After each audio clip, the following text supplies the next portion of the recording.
Bénédictions à tous, je suis le docteur Frédéric Gauthier en direct de Nicaragua.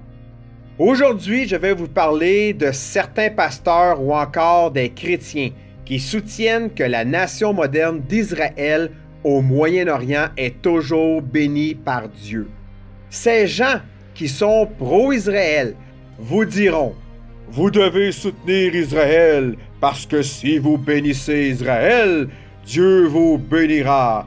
Mais si vous les maudissez, Dieu vous maudira. » Ces gens vous citeront Genèse chapitre 12 et les versets 1 à 3.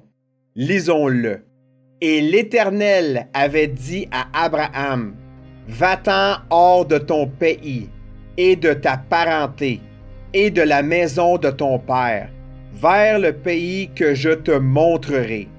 Et je te ferai devenir une grande nation.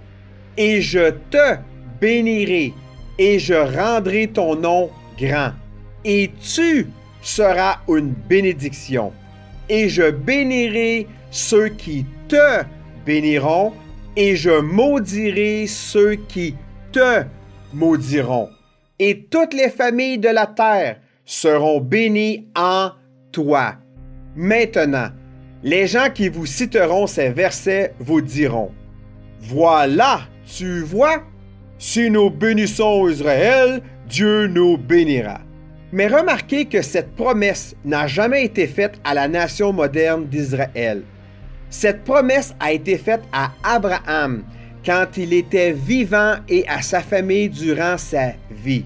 Aussi, vous remarquerez que ces versets utilisent les pronoms tu, te et toi, qui sont au singulier et qui font toujours référence à Abraham.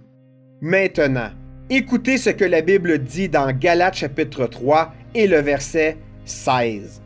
« Or, les promesses ont été faites à Abraham et à sa semence.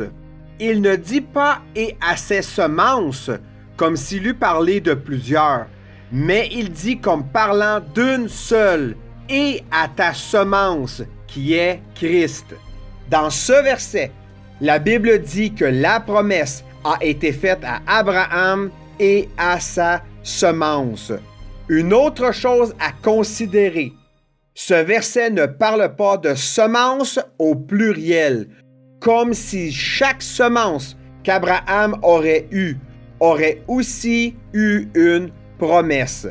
Ce verset déclare clairement qu'il n'y a qu'une seule semence, et cette semence ne se trouve qu'en Jésus-Christ. Lisons maintenant le verset 29 du même chapitre. « Que si vous êtes à Christ, vous êtes donc la semence d'Abraham et les héritiers selon la promesse. » Ce verset nous enseigne que si nous mettons notre foi en Jésus-Christ, nous sommes cette semence et nous sommes aussi les héritiers d'Abraham.